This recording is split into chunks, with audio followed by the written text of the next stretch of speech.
प्यारे बच्चों, एक बार फिर मैं आपको वन शॉट की क्लास में स्वागत करता हूं। आज हम लोग पढ़ने वाले हैं तीसरा चैप्टर। पहला चैप्टर और दूसरा चैप्टर बहुत ही सुंदर से हम लोग वन शॉट में पूरा कर लिए हैं। आज हम लोग देखने वाले हैं उसी तरह उससे भी बेहतरीन तीसरा चैप्टर, हिंद चीन में राष्ट्रवाद। इसको भी हम लोग बहुत सुंदर से पढ़ेंगे।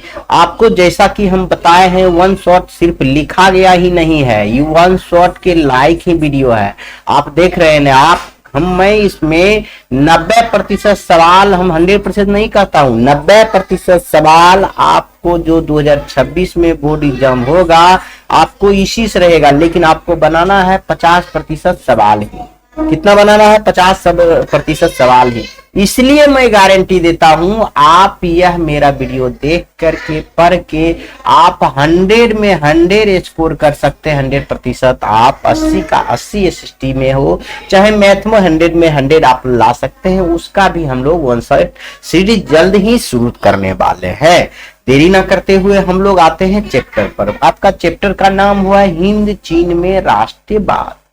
देखिए, हिंद चीन कहने का मतलब हुआ कि हिंद मतलब इंडिया और चीन मतलब चाइना ही नहीं। यहाँ है हिंद चीन कहने मतलब है 3 देशों से। यहाँ है हिंद चीन मतलब 3 देशों से, Laos, Cambodia, Vietnam. Laos, Cambodia, Vietnam. Laos, Cambodia, Vietnam. Vietnam यह 3 देशों से है और सबसे बड़ा यह है और ये छोटा छोटा देश है। यह तीनों को सम्मिलित रूप को हम लोग हिंद चीन कहते हैं। इतना बात याद रखेंगे। तो पहला तो सवाल आपका यही है, चैप्टर से है राष्ट्रवाद मतलब आप समझ रहे हैं, क्या समझ रहे हैं? अपने देश के प्रति प्रेम। तो पहला चैप्टर में हमने पढ़े थे रूसी क्रांति, सॉरी बच्चों, पहला चैप्टर में हमने पढ़े थे कि फ्रांस की क्रांति, 3 क्रांति पढ़े थे। दूसरा चैप्टर में साम्यवाद और साम्राज्यवाद में हम लोग पढ़े थे रूस की क्रांति। और तीसरा चैप्टर में हम लोग पढ़ेंगे यही वियतनाम में फ्रांसीसी लोग का कब्जा था, इसलिए यहाँ क्रांति होता है। यहाँ फ्रांसीसी लोग के द्वारा यहाँ कब्जा कर लिया गया था, यानी गुलाम बना लिया था व्यापारी करने के नाम पर। तब यहाँ राष्ट्रवाद पनपा, तब इसको आजादी दिलाने का काम किया। यह चीज इसमें पढ़ने वाले हैं। देखिए, हम आपको कास्टिंग के रूप में 5-10 मिनट बताएंगे तो आपको समझ में आ जाएगा पूरे चैप्टर में क्या पढ़ना है। पहले समझ लीजिए हिंद चीन का अर्थ क्या होता है। हिंद चीन का तात्पर्य Laos, Cambodia, Laos, Vietnam, Cambodia के सम्मिलित क्षेत्र से है, जिसका विस्तार 3 लाख वर्ग किलोमीटर में है। समझ रहे हैं, इतना बड़ा चीज है। तो वियतनाम, लाओस और कंबोडिया के सम्मिलित क्षेत्र को ही हिंद चीन या इंडो चाइना, हिंद को हम इंग्लिश में इंडो कहते हैं, चीन को हम चाइना कहते हैं, इसीलिए इसे इंडो चाइना कहा जाता है। इसको सम्मिलित रूप से वियतनाम, लाओस, कंबोडिया के सम्मिलित रूप को हम लोग हिंद चीन कहते हैं। इतना बात याद रखेंगे। यदि पूछा जाएगा तो अंधेरा में आप बता सकते हैं हिंद चीन किसे कहते हैं। वियतनाम, लाओस, कंबोडिया को सम्मिलित रूप को हम लोग इंडो चाइना या हिंद चीन कहते हैं। दूसरी बात आप याद रखिएगा, वियतनाम जो है न 3 भाग में बटा हुआ था। एक का नाम था कोचिन चीन, दूसरा अन्नाम और उसका दूसरा नाम चंपा था, और तीसरा क्या था? तोकिन था। याद रखेंगे, वियतनाम में जैसे भारत में अभी है 28 राज्य, तो 28 राज्य है, 28 भाग में बटा हुआ है। उसी प्रकार वियतनाम 3 भागों में था, कोचिन चीन, अन्नाम और तोकिन। कोचिन चीन, अन्नाम और तोकिन। कोचिन चीन, अन्नाम और तोकिन 2-3 बार पढ़ेंगे, लिखेंगे, याद हो जाएगा। चलिए आगे। अब दक्षिण पूर्व एशिया में स्थित था। मान लीजिए एशिया ये है, दक्षिण तो ये है, आपका पूरब ये है, तो आपको दक्षिण पूर्व यानी यहाँ पर आपको कौन था? यह स्थित था। अभी विश्व का मैप यदि ला को हम आपको दिखाएं तो आपको यह समझ में आ जाएगा। देखिए, हम आपको ला ही दिखा देते हैं। एक नया पेज ले लेते हैं। आपको यह कहाँ हिंद चीन अवस्थित है यह हम आपको बता देते हैं। थोड़ा सा रुक जाइए। देखिए, जैसे हम विश्व का मैप ले आए हैं आपके लिए, देखिए ला है ना, देखिए समझिए आप पहले। यह जो है हिंद चीन कहाँ है? ये अपना इंडिया है। ये सब क्या है? एशिया है। दक्षिण पूर्व एशिया का रहा, देखिए यह दक्षिण है, यह पूरब है। तो हिंद चीन जो है, चीन ये है, यहाँ पर है लाओस, कंबोडिया, वियतनाम। यहीं पर है आपको लाओस, कंबोडिया, वियतनाम। यदि हम बड़ा करके आपको दिखाना चाहें, सॉरी बच्चों हट गया, आ गया। सुनिए, इसको अभी हम बड़ा करके दिखाएं तो आपको लाओस, कंबोडिया, वियतनाम दिख जाएगा। देखिए हम आपको दिखाते हैं, इसको कट करेंगे तब आपको दिखाते हैं। इतना वो और इतना आपको बड़ा हो जाएगा, लेकिन बड़ा हो जाएगा तो फट ही जाएगा भाई। हाँ, चैन थोड़ा सा दिख रहा है। लाओस, कंबोडिया, वियतनाम हम आपको दिखाना चाह रहे हैं। हो गया, यह चाइना, इंडिया हो गया। यह देखिए, यहाँ जो है लाओस, कंबोडिया, वियतनाम आपको जो है इसी चाइना के नीचे में है, इसी चाइना के नीचे। यह भारत है, थाईलैंड है। देखिए लाओस, कंबोडिया, वियतनाम यहीं पर यह तीनों देश है। यहाँ पर कुछ स्पष्ट नहीं है तो आप समझिए। देखिए यह दक्षिण है, यह पूरब है, इसी के बीच में है, इसलिए दक्षिण पूर्व बीच में स्थित है, यही लिखा हुआ है। दक्षिण पूर्व बीच में एशिया में स्थित है, इतना याद रखें। कौन? हिंद, चीन, तीनों देश। इसका क्षेत्रफल 2.28 लाख वर्ग किलोमीटर है। यानी किसके बारे में अभी बता रहे हैं? वियतनाम के बारे में खाली बता रहे हैं। या तो तीनों एक ही जगह स्थित है, लेकिन वियतनाम अकेले 2.8 लाख किलोमीटर में है। मान लीजिए यह दोनों देश में, या देखिए क्या कहते हैं, लाओस और कंबोडिया बहुत छोटा छोटा देश है। समझ रहे हैं? इतना बात याद रखेंगे। इस पर फ्रांस का उपनिवेश था। यह किसका गुलाम था? वियतनाम फ्रांस का गुलाम था। यह भी जो हम बता रहे हैं आपको, सबको वियतनाम के बारे में बता रहे हैं, यह समझिएगा। वियतनाम का क्षेत्रफल 2.28 लाख वर्ग किलोमीटर था। यह वियतनाम फ्रांस का उपनिवेश था। फ्रांस का युद्ध पर है, आप फ्रांस ही इसको गुलाम करके रखा है, समझ लीजिए। और 1945 में वियतनाम आजाद हुआ। आजाद कब हुआ? फ्रांस कब यहां से गया? 1945 में। किसके नेतृत्व में? तो हो ची मिन की अध्यक्षता में एक लोकतांत्रिक राज्य बना। 1945 में हो ची मिन, जैसे महात्मा गांधी के नेतृत्व में भारत आजाद हुआ था, उसी प्रकार हो ची मिन की अध्यक्षता में यह क्या हुआ? वहां एक गणतंत्र राज्य बना वियतनाम में। कब? 1945 ईस्वी में, याद रखेंगे। आजाद होने के बाद वियतनाम दो भाग में बट गया था, उत्तरी वियतनाम और दक्षिणी वियतनाम। अब इसमें भी अंततः लड़ाई होता है, समझ गए? तो उत्तरी वियतनाम और दक्षिणी वियतनाम जब दोनों, जैसे अपना भारत और पाकिस्तान बन गया तो देखते हैं बार बार कभी कभी युद्ध होते रहता है, उसी प्रकार उत्तरी वियतनाम और दक्षिण वियतनाम में बार बार युद्ध होते रहता है। तो अंततः हुआ क्या? उत्तरी वियतनाम, दक्षिण वियतनाम, क्या हुआ? उत्तरी वियतनाम जो है, यह वियतनाम दो बार लिखा गया, उत्तरी वियतनाम और दक्षिण वियतनाम में गृह युद्ध छिड़ गया, मतलब अंदर ही लड़ाई हो गया। इस युद्ध में अमेरिका दक्षिण वियतनाम, यहां लिख सकते हैं, दक्षिण वियतनाम को साथ देने लगा। अमेरिका हुआ क्या? यह दक्षिण वियतनाम को आकर साथ देने लगा। यह लड़ाई काफी लंबा चला और अमेरिका को पीछा हटना पड़ा और 30 अप्रैल 1975 को वियतनाम एकीकृत पूरा हुआ। यानी पुनः वियतनाम जो है अपना एक हो गया, उत्तरी वियतनाम दक्षिण वियतनाम। कब? 1975 में। अब समझिए हुआ क्या था, आगे हम बताएंगे आपको। माइलीगांव की घटना, अमेरिका ने इसको साथ दिया था, किसको? दक्षिण वियतनाम को, अमेरिका। लेकिन इसका सैनिक ने क्या किया? माइलीगांव में सब पुरुष को बंदी बनाकर सभी महिला के साथ बलात्कार किया और बुरी तरह से मारपीट किया और पूरा विश्व इसको थू थू किया। तब जाकर यहां से अमेरिका गया, तब यह दोनों को लड़ाई शांत हुआ।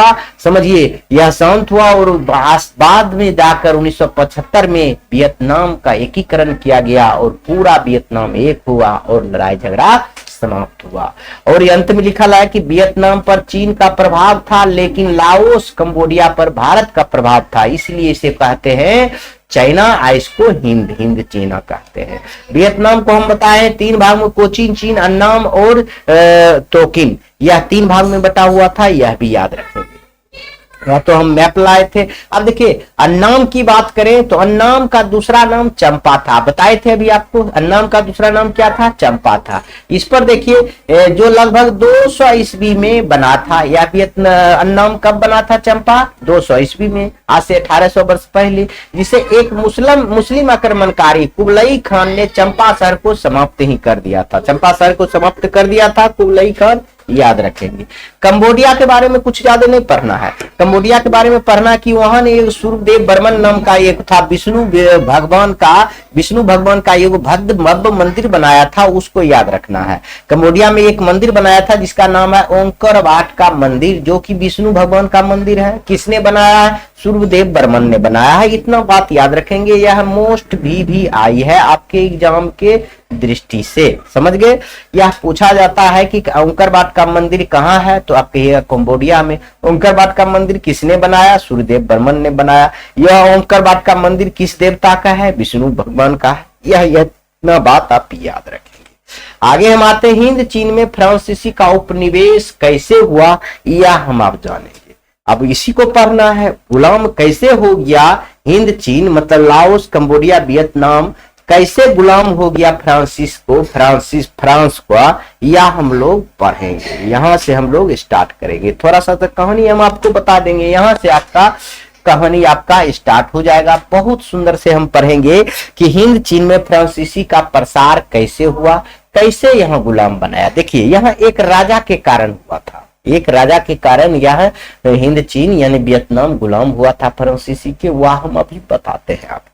हिंद चीन का निर्माण हिंद देशों से मिलकर किया जाता है, हिंद देश से मिलकर किया जाता है, जिसका नाम लाओस, कंबोडिया, वियतनाम है, यह बता दीजिए। उसके बाद देखिए हम लिखेंगे 17वीं शताब्दी में बहुत सारे पादरी व्यापारी हिंद चीन में आकर बस गए और कोचिन चीन के राजा का इस्तेमाल कर 18वीं शताब्दी तक फ्रांसीसियों ने संपूर्ण क्षेत्र में धीरे धीरे उपनिवेश और साम्राज्यवाद प्रतियोगिता के आधार पर कब्जा करने लगा। अब सुनिए हुआ क्या था। 18वीं शताब्दी से पहले पादरी लोग, कहाँ का पादरी, फ्रांस के पादरी और व्यापारी यहाँ आए थे। कहाँ आए थे, वियतनाम, कंबोडिया, लाओस आए थे व्यापार करने के लिए। लेकिन हुआ क्या, यहाँ का राजा जो राजा था, यहाँ का सम्राट था 18वीं शताब्दी में, जो सम्राट जो के खिलाफ पूरे कंबोडिया के जनता था। तो सम्राट यहाँ का राजा जो सोचा, गया किसके पास, पादरी के पास। पादरी बोला गया कि आप ही मुझे बचाइए, यहाँ का तो सारा जनता हमका खिलाफ हो गया, मेरा खिलाफ हो गया, आप ही कुछ कीजिए। तो वहां जो फ्रांस से आए हुए पादरी और व्यापारी था, इन्होंने बोला तो आपको मदद करने के लिए तो मुझे तो क्या कहते हैं कि सैनिक लाना पड़ेगा। तो यहाँ कोचिन चीन की राजा ने बोला कि हमको मदद कीजिए, तो यह राजा को बोला ही पादरी लोग, हमको तो सैनिक लाना पड़ेगा फ्रांस से। तो इन्होंने आदेश दे दिया कि सही है, आप लाइए सैनिक। आप समझिए, किसी भी दूसरे देश का सैनिक आपके देश में आकर आपको भला सुरक्षा करेगा, लेकिन उसका न बात मानेगा भाई। तो इसमें लास्ट में क्या हुआ, यही सैनिक बुलाया, लेकिन यह जनता से तो बच गया, लेकिन यह देश ही गुलाम हो गया, क्योंकि फ्रांसीसी इस पर पूरे देश पर धीरे धीरे कब्जा कर लिया। और इससे प्रारंभ में बहुत अच्छा काम, ये शुरुआत में फ्रांसीसी बहुत अच्छा काम किया, लेकिन बाद में सारा संस्कृति, सभ्यता, धर्म तथा शिक्षा फ्रांसीसी अपनाने को कहा, और इस प्रकार से इसका आगमन हो गया। और 1787 ईस्वी में फ्रांसीसियों ने कब्जा करना शुरू किया, और 1887 ईस्वी तक, 1787 ईस्वी में शुरू किया, और 1887 ईस्वी 100 वर्ष के अंदर फ्रेंच इंडो चाइना की स्थापना कर दिया। मतलब इंडो चाइना जो था, हिंद चीन जो था, उसमें अपने नाम, इस नाम के आगे अपना फ्रेंच लगा दिया, और पूरी हिंद चीन में उन्होंने अपना कब्जा जमा लिया। पूरे हिंद चीन में अपना क्या किया, कब्जा जमा लिया, यानी पूरे हिंद चीन पर इसने अपना उपनिवेश बना लिया, यानी गुलाम बना लिया, अपना सरकार बना लिया। समझ में आया, छोटा सा गलती राजा का पूरे देश का गुलाम बना दिया, समझ गए। आगे आइए, अब हम पढ़ेंगे हिंद चीन में फ्रांसीसी उपनिवेश का क्या कारण था। हिंद चीन में जो हिंद चीन, लाओस, कंबोडिया, वियतनाम है, उस पर फ्रांसीसी लोग उपनिवेश अपन क्यों बनाया, क्या कारण था, यह आपको जानना है। बहुत इंपॉर्टेंट, मोस्ट इंपॉर्टेंट समझिए, यह आपको पढ़ना है। तो हम पढ़ेंगे आर्थिक कारण से इसको गुलाम बनाया, उपनिवेश बनाया। क्यों बनाया, हिंद चीन में अर्थव्यवस्था का मुख्य आधार कृषि था, बागान था। यहाँ प्रचुर मात्रा में धान और रबर की खेती होती है। इसके अलावा खनिज संपदा जैसे टीन, टंगस्टन, कोयला, जस्ता से भी परिपूर्ण था। इस सभी वस्तुओं को अधिकार का अपनी अर्थव्यवस्था को मजबूत किया। समझिए, इसी का अधिकार के लिए, इसी को प्राप्ति के लिए इन्होंने यहाँ पर मतलब कि हिंद चीन पर अपना क्या किया, उपनिवेश बनाया। समझ में आया, वहां कितना चीज था, खेती भी बढ़िया होता था।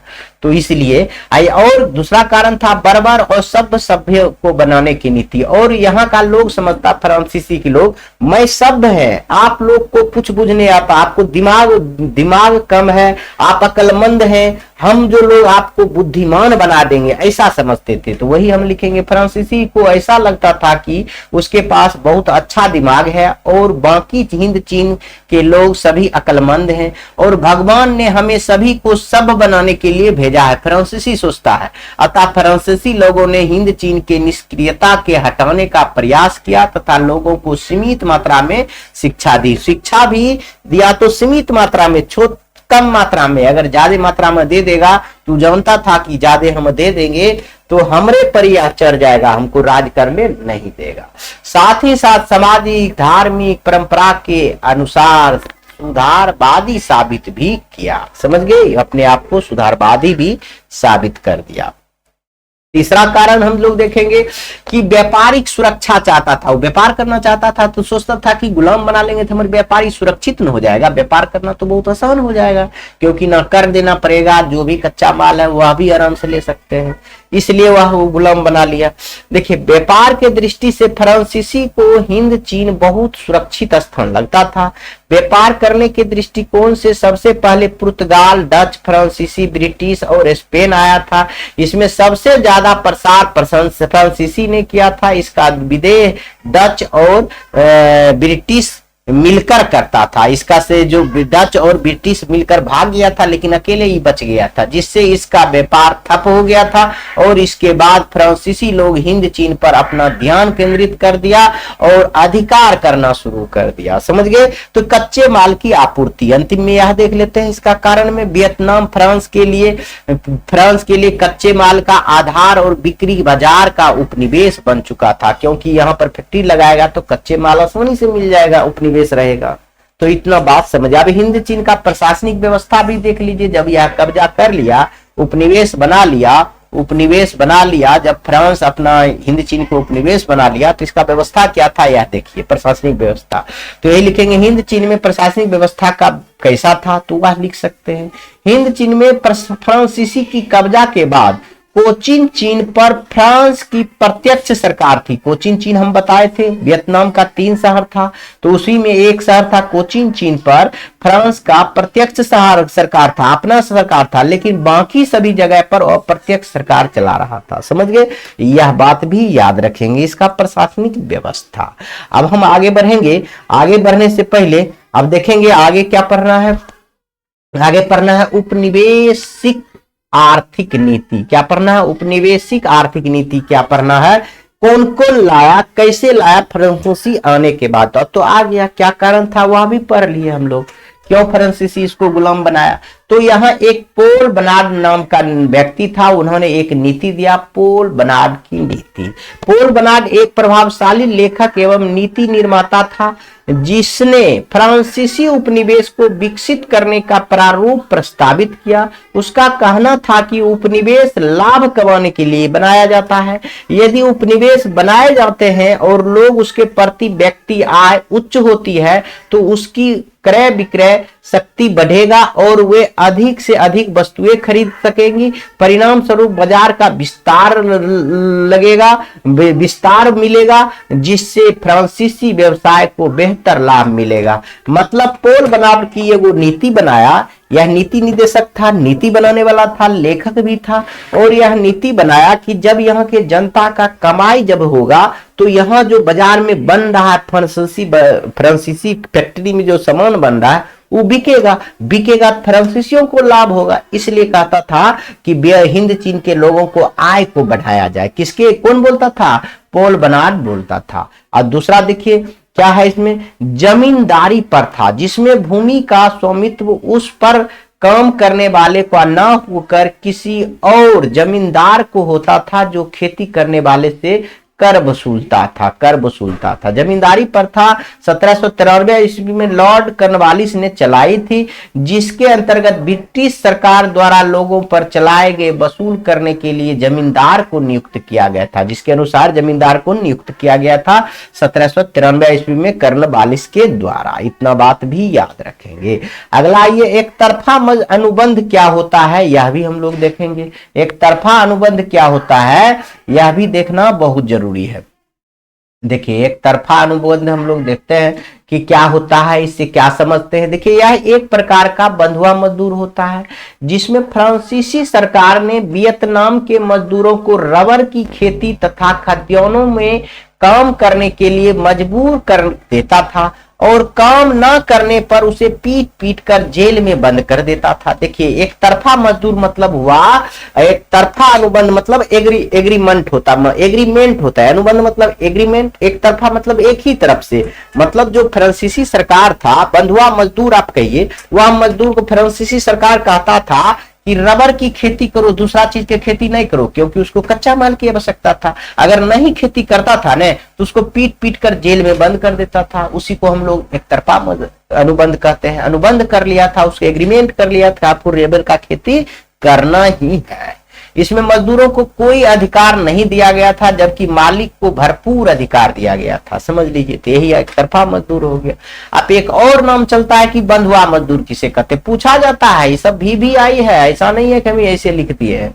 तो वह व्यक्ति जो अपना ऋण चुकाने के लिए ऋणदाता के यहाँ काम करता है, जिसे बंधुआ मजदूर और बंधक मजदूर कहा जाता है। बंधुआ मजदूर किसे कहते हैं, जब किसी गरीब आदमी कोई अमीर आदमी से पैसा लेता है, उसको ऋण नहीं चुका पाता है, तो उसको ऋण चुकाने के लिए जब काम करता है, उसी को हम लोग बंधक मजदूर या बंधुआ मजदूर कहते हैं। क्योंकि वह छोड़ कभी नहीं जा सकता है उस काम को, क्योंकि उसके पास पैसा बाकी है। इसे बंधक मजदूर बहुत कम पैसा, इसे बंधक मजदूरी बहुत कम कहा जाता है। देखिए, बंधक मजदूरी बहुत कम मिलता था, इसको कह सकते हैं। बंधुआ मजदूर को मजदूरी क्या होता था, बहुत इसे बंधुआ मजदूर कहिए, बंधुआ मजदूरी बहुत कम मिलता था, इसे मजदूरी बहुत कम दिया जाता था। ठीक है, बंधुआ मजदूर को हम लोग क्या करते थे, इसे हटाइए, ये लाइन ही हटा दीजिए, चाहे रहने भी दीजिएगा तो कोई दिक्कत नहीं है।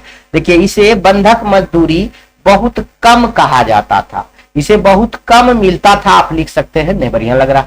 इसे मजदूरी बहुत कम दिया जाता था, जिसके कारण भरण पोषण सही ढंग से नहीं होता था। प्राचीन काल में इस प्रकार की प्रथा प्रचलन यूनान में था। इस प्रकार की बंधुआ मजदूर वाला प्रचलन कहाँ था, यूनान में था, याद रखेंगे।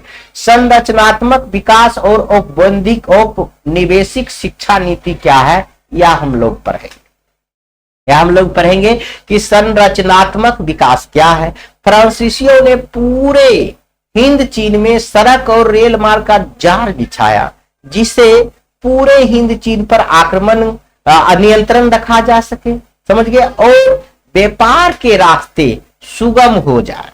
औपनिवेशिक शिक्षा की नीति अपनाया। देखिए, संरचनात्मक विकास किया कि फ्रांसीसी ने पूरे हिंद चीन पर सड़क और रेलवे का जाल बिछा दिया, ताकि पूरे हिंद चीन पर नियंत्रण हो सके। और देखिए, शिक्षा नीति कैसा दिया, वह भी लिखा हुआ है। देखिए, फ्रांसीसी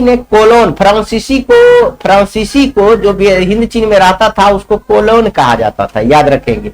वियतनाम के लोगों ने सीमित मात्रा में शिक्षा दिया। वियतनाम को लोगों को कैसे दिया, सीमित मात्रा में शिक्षा दिया।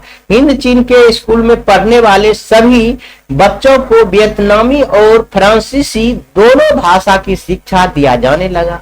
फ्रांसीसी ने अपने अनुसार किताब छपवाया, जिसमें फ्रांसीसियों के बारे में अच्छी बातें लिखा रहता था और वियतनाम के बारे में नकारात्मक बात लिखा रहता था। देखिए, फ्रांसीसी कितना शिक्षा नीति खराब हो गया, समझ गए। या शिक्षा नीति के बारे में हम आपको बता रहे हैं, कितना शिक्षा नीति खराब है।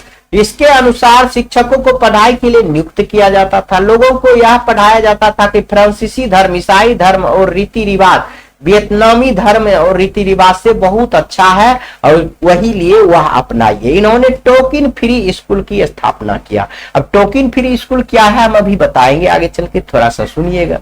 इस शिक्षा नीति के विरोध सबसे पहले साइबोन के गर्ल्स नेटिव स्कूल में युवाओं ने शुरू किया। सब इस शिक्षा नीति का विरोध किसने किया? सबसे पहले साइबोन के गर्ल्स नेटिव स्कूल के जो युवा थी, लड़का था, वह शुरू किया, याद रखेंगे।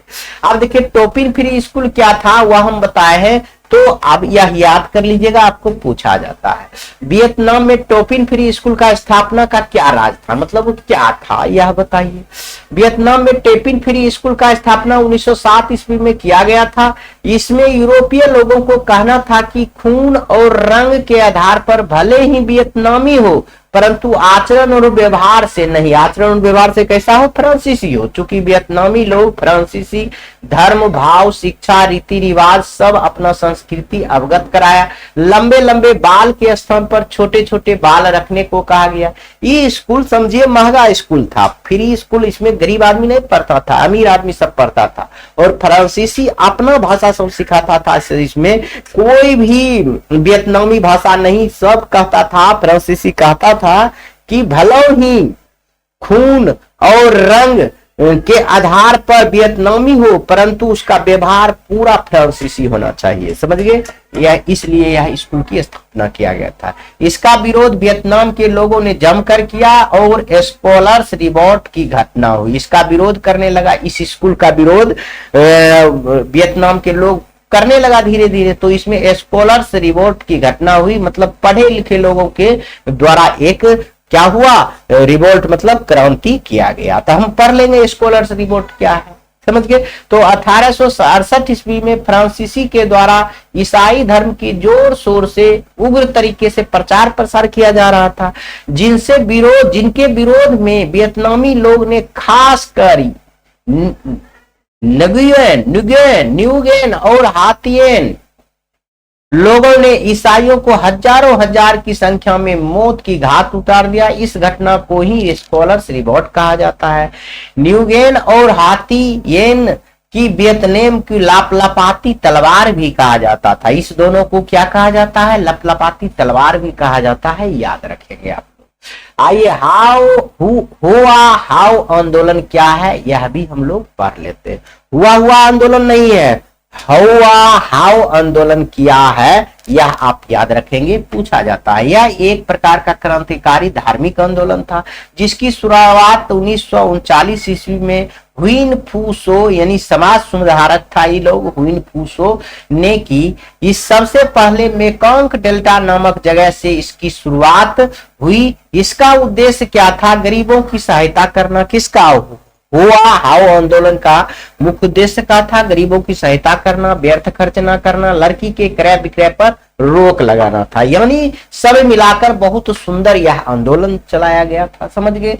तो इसलिए इसको आप लोग बहुत सुंदर से याद रखेंगे। इसी को सॉरी बच्चों, इसी को कई चैनल वाला ने क्या लड़की के क्रय विक्रय पर रोक लगाया, जैसे ही फलना चिल्ला कहते रहता। अरे भैया नहीं समझ रहे हैं, पहले वेश्यावृत्ति करता था तो लोग अभी भी देखिएगा कि बहुत जगह लड़की को क्रय विक्रय करता है, लड़की को खरीद को बेच दिया जाता है, तो उसको क्या काम करवाएगा?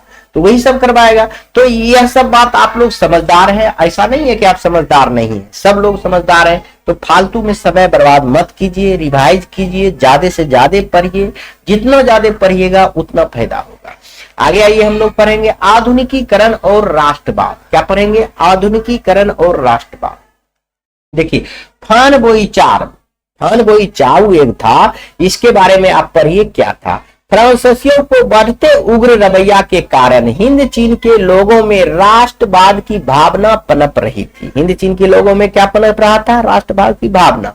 और वे फ्रांसीसियों को किसी भी कीमत पर यहां से भगाना चाह रहा था। वहां के लोग, हिंद चीन के लोग, समझ गए?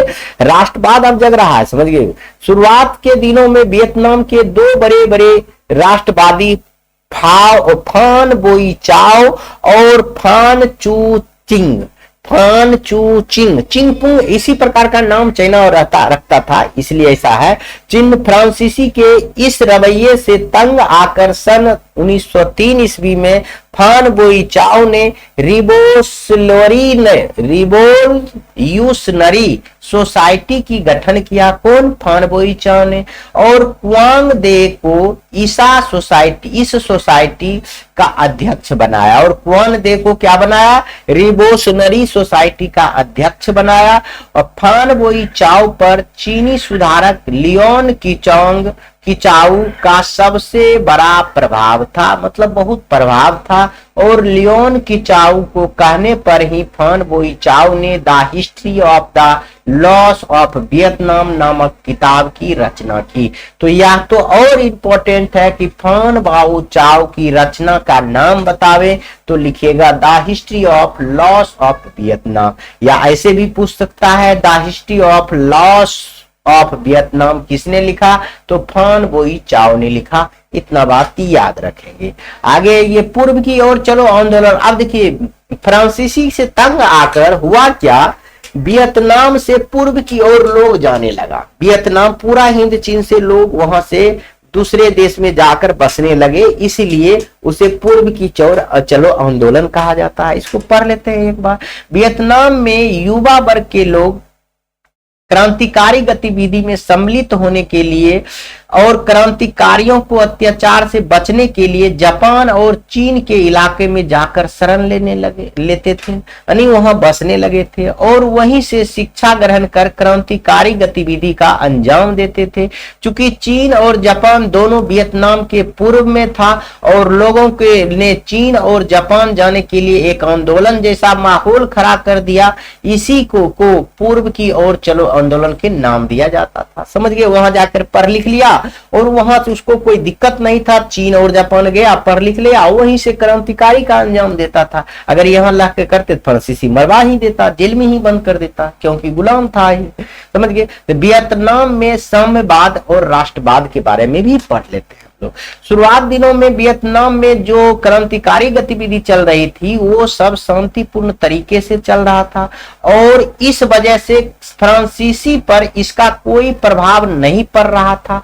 फलतः वियतनामी के राष्ट्रवादियों ने अपनी नीति बदली और साम्यवाद की ओर अग्रसर हो गए और वियतनामियों को साम्यवाद की ओर ले जाने का वाले जो नेता थे उसका नाम था हो ची मिन।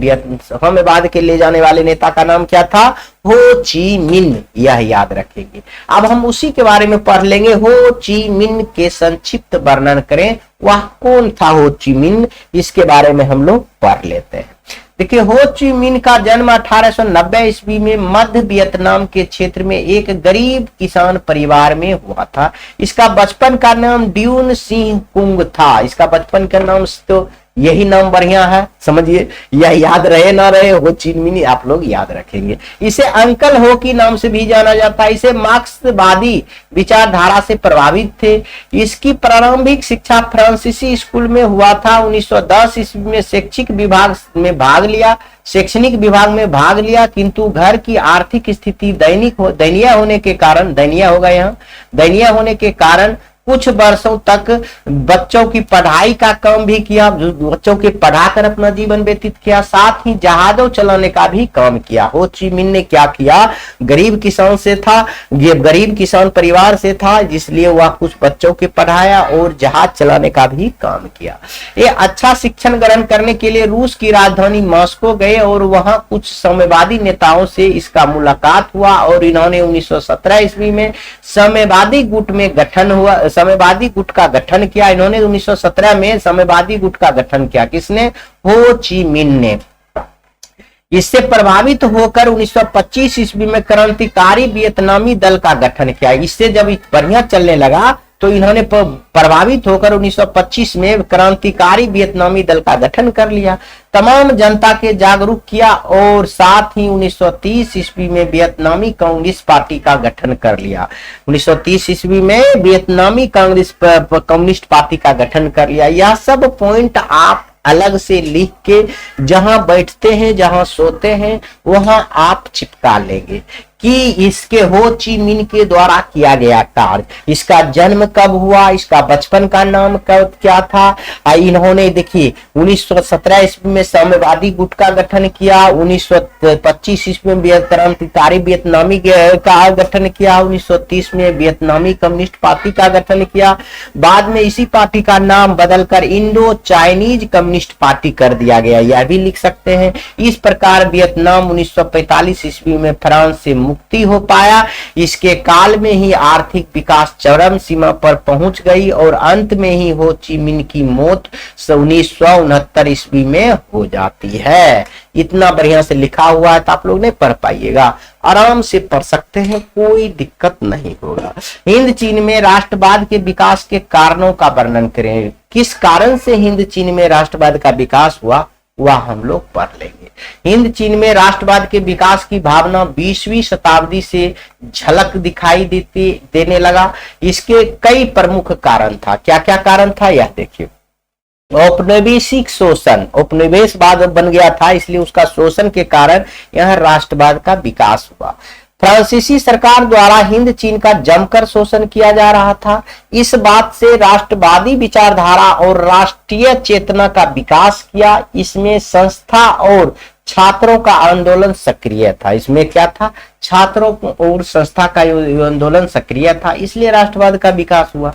उपनिवेशिक धार्मिक नीति, यहाँ का धार्मिक नीति भी गलत था फ्रांसीसी का। फ्रांसीसी हिंद चीन के क्षेत्रों में रहने वाले लोगों को जीवन में परिवर्तन लाना चाहते थे, जिसका केंद्र बिंदु ईसाई धर्म को अपनाना था। फ्रांसीसी चाहता था कि सभी लोग ईसाई धर्म में अपना ले, अतः इस धर्म से जनता को असंतोष फैल गई और अपनी राष्ट्र भावना में विकास हो गया। जनता को इसको विश्वास नहीं हुआ कि हम लोग नहीं जाएंगे, मेरा ही धर्म अच्छा है, इसलिए वह राष्ट्र भावना की विकास हो गया।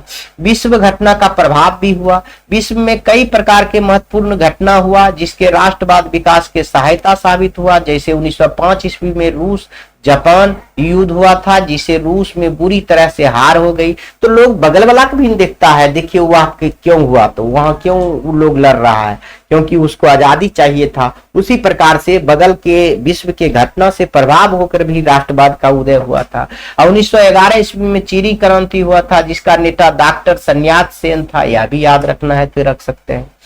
अंत में देख सकते हैं 1914 ईस्वी में प्रथम विश्व युद्ध हुआ, जिसमें 1929 ईस्वी में आर्थिक संकट तथा 1939 ईस्वी में द्वितीय विश्व युद्ध हुआ। इस सभी घटनाओं से प्रेरित होकर हिंद चीन के राष्ट्रवाद का विकास हुआ और अंततः 1945 में वियतनाम आजाद हो गया।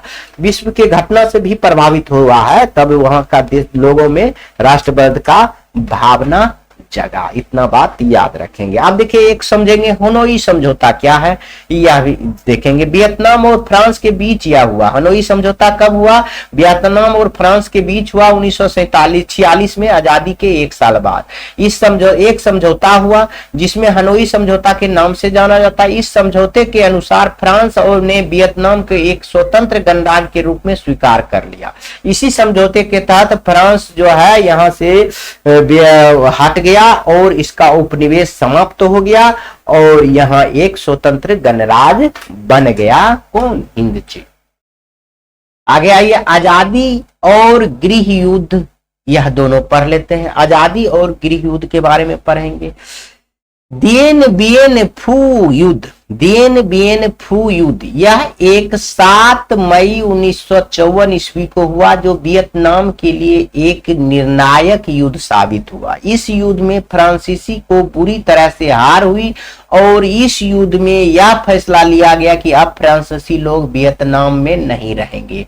अब समझिए, आजाद तो 1945 में हो गया, 1945 में हो गया, 46 में समझौता के तहत पूरा दे दिया गया, लेकिन फ्रांसीसी कुछ लोग रहा था। लेकिन यह युद्ध होने के बाद उसको फ्रांसीसी को वियतनाम में रहने की कोई जगह नहीं छोड़ा गया। समझ गए। अब आइए, जिनेवा समझौता क्या है।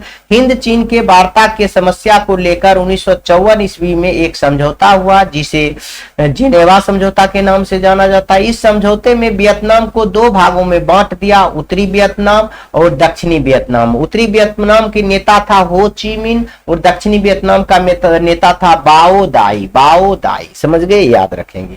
देखिए यह कौन समझौता में दो भाग में बट गया? 1954 के समझौता में वियतनाम दो भाग में बट गया, यानी जिनेवा समझौता में, जिसका उत्तरी वियतनाम का नेता हो ची मिन था, दक्षिणी वियतनाम का नेता बाओ दाई।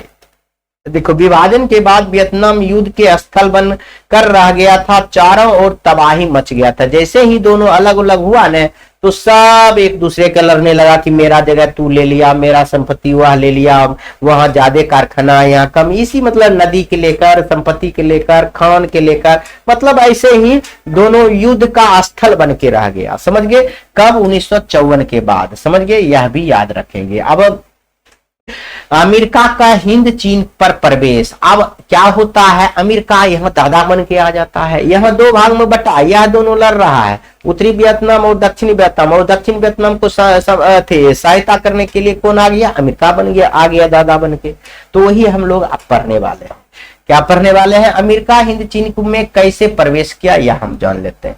जिनेवा समझौता के तहत पूरा वियतनाम में दो भाग बट गया था, अभी हम पढ़े थे, जिसमें उत्तरी वियतनाम का कमान हो ची मिन संभाला था, पढ़ लिए थे। इसका समर्थन रूस और चीन दे रहा था। उत्तरी वियतनाम को समर्थन कौन कर रहा था? रूस और चीन कर रहा था, समझिए। जबकि दक्षिण वियतनाम का बागडोर बाओ दाई ने संभाला था, और इसका समर्थन अमेरिका और फ्रांस कर रहा था। इसका समर्थन कौन कर रहा था? अमेरिका और फ्रांस कर रहा था, याद रखेंगे। अमेरिका हिंद चीन में साम्यवाद का विस्तार नहीं चाहता था। अमेरिका हिंद चीन में क्या नहीं चाहता था? साम्यवाद का विस्तार नहीं चाहता था। इसने साम्यवाद के कुचलते हुए हिंद चीन में प्रवेश कर दिया। साम्यवाद को कुचलने के लिए इसने हिंद चीन में प्रवेश कर गया। समझ गए? अब दादा बन के आ गया। अब देखिए वियतनाम में गृह युद्ध हुआ। अब गृह युद्ध क्या हुआ यह समझिए। 1954 ईस्वी में जिनेवा समझौता के बाद दक्षिण वियतनाम पर बाओ दाई राज्य कर रहा था, लेकिन सन 1955 ईस्वी में अमेरिका के सपोर्ट से नांगो दिन दिएन ने बाओ दाई को हटाकर खुद राजा बन गया। अब देखिए यह अमेरिका के दादागिरी के कारण बाओ दाई हट गया, यह बन गया। जो एक स्वेच्छाचारी राजा था, जो एक खत्म राजा था, उसने कुछ कानून बनाए जो कि जनहित में नहीं था, जो कि क्या था? जनहित में नहीं था, स्वेच्छाचारी राजा था। अतः 1963 ईस्वी आते आते पूरा वियतनाम अशांत हो गया और गृह युद्ध के दौर में आ गया, और तथा अमेरिका खुलकर दक्षिण वियतनाम को सपोर्ट करने लगा, सपोर्ट में उतर गया, मतलब उसको सहायता करने के लिए उतर गया। इतना बात याद रखेंगे। अब हुआ क्या? रासायनिक हथियार, एजेंट ऑरेंज और नापाक बम की व्याख्या करें, यह आपको पूछता है।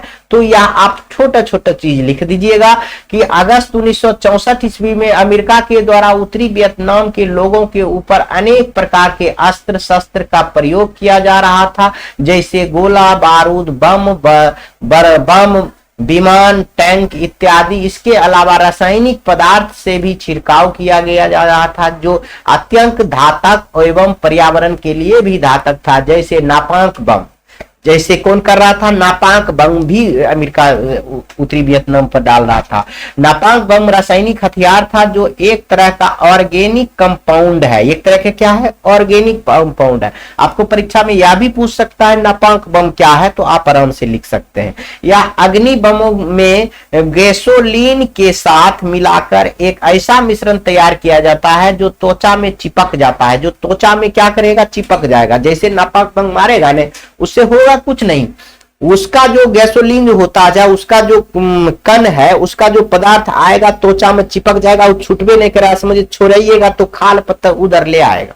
समझ गए? तो ऐसा हुआ नापाक बम था, बनाया गया था। समझ गया? ऑरेंज एजेंट ऑरेंज क्या है यह भी समझ लीजिए। एक ऐसा जहर था जिससे पौधे को पत्तियां झुलस जाती थी। यह बम छोड़ने से यह पौधे के पत्ते झुलस जाते थे, पेड़ मर जाते थे। अमेरिका इसका इस्तेमाल जंगलों के साथ खेती और आबादी दोनों जगह जमकर किया। यह काफी जहरीली था। ऐसा माना जाता है कि 1.1 करोड़ गैलन का छिड़काव किया गया था, जिससे फसल के साथ साथ जंगल भी जलकर राख हो गया था। समझ लीजिए अमेरिका कितना खतरनाक काम किया था।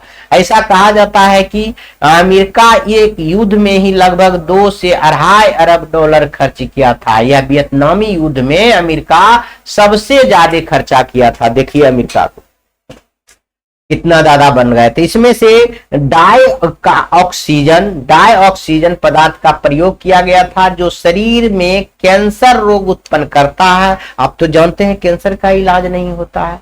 इसके प्रभाव के कारण कई वर्षों तक वियतनाम में जन्म लेने वाला बच्चा विकलांग पैदा होता है। इससे प्रभाव से देखिए अमेरिका कितना खतरनाक काम किया। इसके प्रभाव से वियतनाम में कई वर्षों के बाद तक जो जन्म लेता था बच्चा सब विकलांग पैदा होता था। समझिए। अब हम पढ़ लेते हैं हो ची मिन मार्ग से आप क्या समझते हैं, उसके जो कार्य से आप क्या समझते हैं वह आपको लिखना है। तो बहुत आसान से हम लोग लिखेंगे हो ची मिन मार्ग से आप क्या समझते हैं, और बहुत आसानी से हम यह भी चैप्टर समाप्त करेंगे। आपको देखिए घंटा भर तो आपको कम से कम ध्यान लगा कर रखना होगा, तभी ने हम देखिए ऐसा नहीं करते हैं कि आपको 10 क्लास में 20 क्लास में आपको एक चैप्टर समाप्त करते हैं। क्या जरूरी है इसमें मैटर ही हो। आपको दुनिया में जितना भी यूट्यूब चैनल है आप जाकर देखिएगा, इससे ज्यादा नहीं पढ़ाएगा, लेकिन वह क्या है 5 क्लास में 7 घंटा में यानी 10-10 घंटा आपको फालतू से बर्बाद करेगा। हम आपको 1 घंटा में कर देंगे। आप मिलाकर देख लीजिएगा, किसी को 10 घंटा का वीडियो देख लीजिए, मेरा 1 घंटा का देख लीजिए, सारा क्वेश्चन आपको उससे मिल जाएगा। देखिए यहां लिखा हुआ है यह मार्ग उत्तरी वियतनाम के लोगों ने बनाया जिसे भूल भुलैया भी कहा जाता है। यह मार्ग हनोई से चलकर लाओस कंबोडिया होते हुए वियतनाम तक जाता है। हो चिन मार्ग की बात कर रहे हैं। हो चिन मार्ग से आप क्या समझते हैं, यह मार्ग मतलब रास्ता बनाया। हो चिन मार्ग क्या बनाया, रास्ता बनाया, यह याद रखेंगे। वह रास्ता कहां तक जाता है, हनोई से लाओस कंबोडिया होते हुए वियतनाम तक जाता है। इससे 100 से अधिक कच्ची पक्की सड़कें मिलती है। इसी सड़क के माध्यम से लोग आयात निर्यात करते थे और अपने सैनिक के पास हथियार और खाना ले जाते थे, लेकिन अमेरिका के द्वारा सड़कों पर बम गिराकर मार्ग को नष्ट कर दिया। देखिए सारा कुछ इससे होता था और इस सड़के को नष्ट कर दिया अमेरिका। कितना खतरनाक काम किया।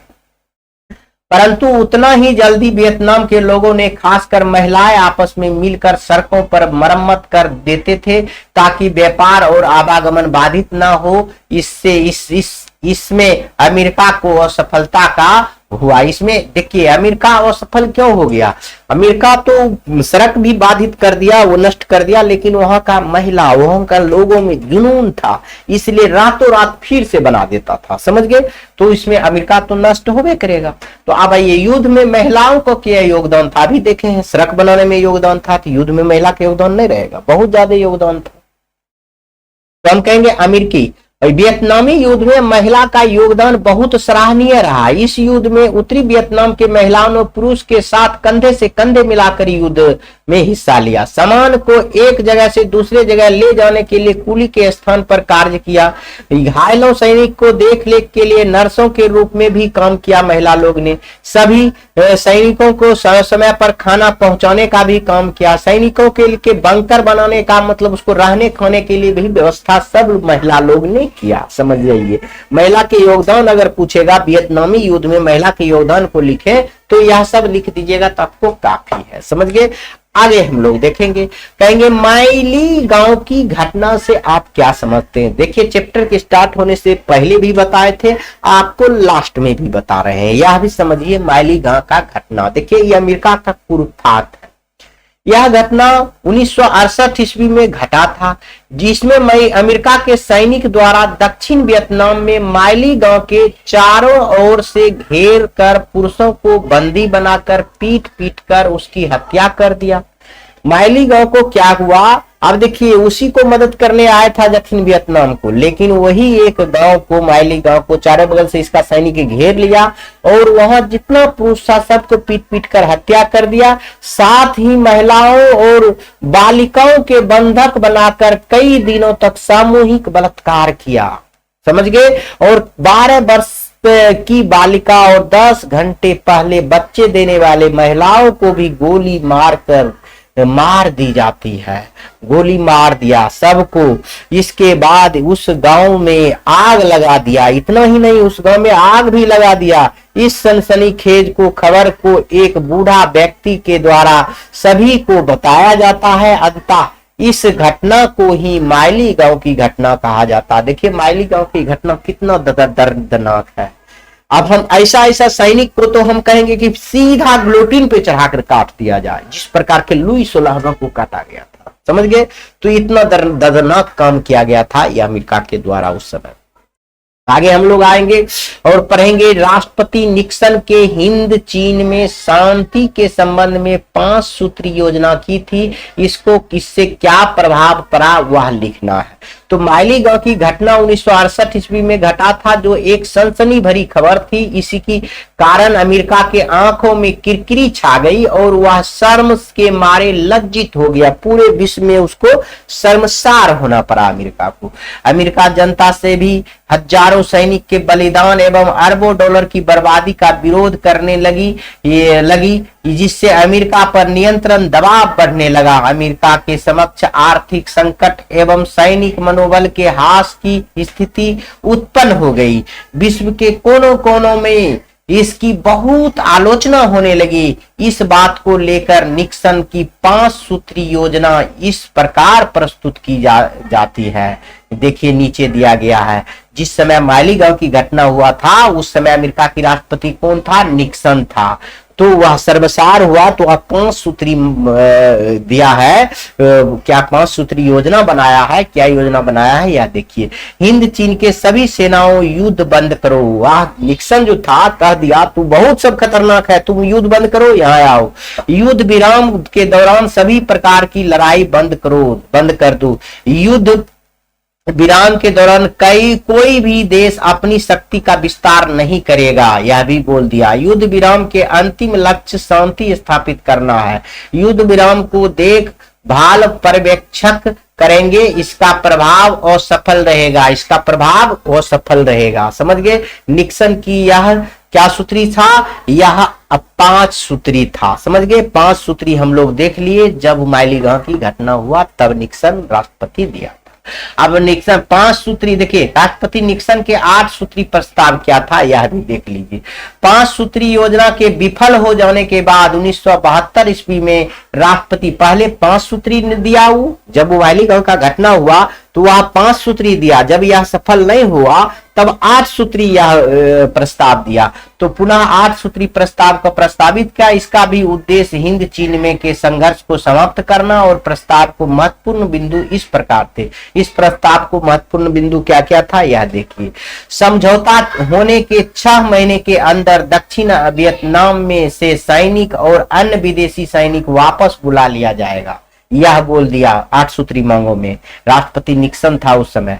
सेना को वापसी के बाद बंदी नागरिकों और सैनिकों को स्वतंत्र कर दिया जाएगा, यह दूसरा उसका सूत्री था, प्रस्ताव था। तीसरा प्रस्ताव था 6 महीने के अंदर दक्षिण वियतनाम में राष्ट्रपति के लिए चुनाव करवाया जाएगा और यह चुनाव अंतरराष्ट्रीय निरीक्षण में करवाया जाएगा, यह तीसरा प्रस्ताव था। चौथा था सभी पक्ष जेनेवा समझौता के शर्त को पालन करेगा। पांचवा था हिंद चीन के सभी देश अपने समस्याओं को समाधान स्वयं कर सकेंगे, यह पांचवा था। और छठा प्रस्ताव क्या था इसका कि हिंद चीन में युद्ध विराम लागू होगा तथा कोई भी विदेशी सेना हिंद चीन में प्रवेश नहीं करेगा, ये बढ़िया था। और सातवां था समझौते के सैनिक पक्ष के देखभाल एक अंतरराष्ट्रीय संस्था करेगी, यह था। और अंतिम था इसका कि हिंद चीन के नागरिकों को मौलिक अधिकार की सुरक्षा एक अंतरराष्ट्रीय संस्था करेगी। साथ ही यही संस्था दोनों वियतनाम, लाओस और कंबोडिया की स्थिति को निर्धारण करेगी, यह इसका 8 सूत्री प्रस्ताव था।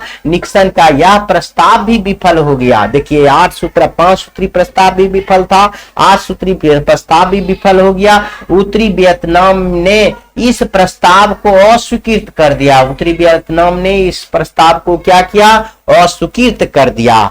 बस वहां जो है आप जान ही रहे हैं 1975 में पुनः यह जो है वियतनाम, उत्तरी वियतनाम, दक्षिणी वियतनाम एकीकृत हो गया और दोनों प्रेम से रहने लगा। इसी के साथ यह भी चैप्टर आपका पूरा समाप्त होता है। और चैप्टर समाप्त के साथ साथ अगले चैप्टर दूसरे वीडियो में लाएंगे। हम इस वीडियो के भी समाप्त करते हैं। जय हिंद।